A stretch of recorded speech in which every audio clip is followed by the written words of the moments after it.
চট্টগ্রামে ভরা মৌসুমেও বঙ্গোপসাগরের ইলিশের আকাল। বাজার দখল করেছে পদ্মার ইলিশ। আর আকাশচুম্বী দামে বিপাকে ক্রেতা। বেড়েছে রুই, কাতল সহ সব ধরনের মাছের দাম। সবজির পাশাপাশি ঊর্ধ্বমুখী ব্রয়লার মুরগির দরও। তবে কিছুটা স্বস্তি খাসি আর গরুর মাংসের বাজারে। চট্টগ্রাম থেকে নয়ন বড়ুয়া জয়ের রিপোর্টে বিস্তারিত।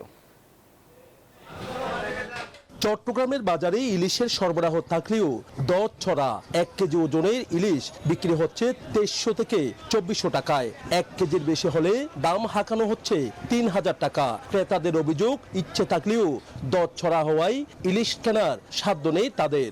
মনে হয় না ইলিশ নাগালের মধ্যে আছে। আসলে আমাদের যা অবস্থা মনে করছিলাম এই ধরনের বড় মৌসুমে আমরা ইলিশটা আসলে কম দামেই পেতে পারবো, কিন্তু সাধারণ মানুষ তো মনে হচ্ছে না খেতে পারবে। মাছের দাম নাগালে বলা যাবে না, তারপর বাজারে মাছ আছে আর কি, কেনার মতো মাছ আছে। এছাড়া রুই, কাতল সহ সব ধরনের মাছের দামও বেড়েছে। ইলিশের দাম মাছ তো আপনার আগের মতন অ্যাভেলেবেল নাই, বুঝছেন।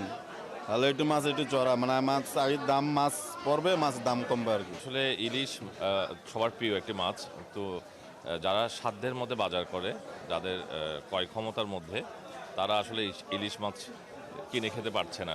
বিক্রেতারা বলছেন বঙ্গোপসাগরে ইলিশ ধরা পড়ছে কম, তাই পদ্মার ইলিশ বেশি দামে বিক্রি করতে বাধ্য হচ্ছেন তারা। অন্যান্য মাছের দাম নিয়েও তাদের নানা অজুহাত। ইলিশের দাম এখন বাড়তি, আপনার সাগরের সিঙ্গেল পড়ছে, এমনকি বর্তমানে একটু আবার বেশি, এই জন্য ইলিশের দামটা একটু বাড়তি। 250 টাকা বিক্রি করতেছি। স্বস্তি নেই সবজির বাজারেও। বেশিরভাগ সবজি বিক্রি হচ্ছে 80 থেকে 120 টাকায়।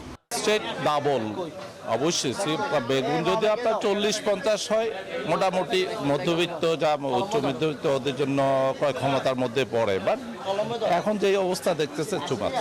বেড়েছে ব্রয়লার মুরগি ও সোনালী মুরগির দাম, তবে অপরিবর্তিত রয়েছে দেশি মুরগি, গরু ও খাসির মাংসের দাম।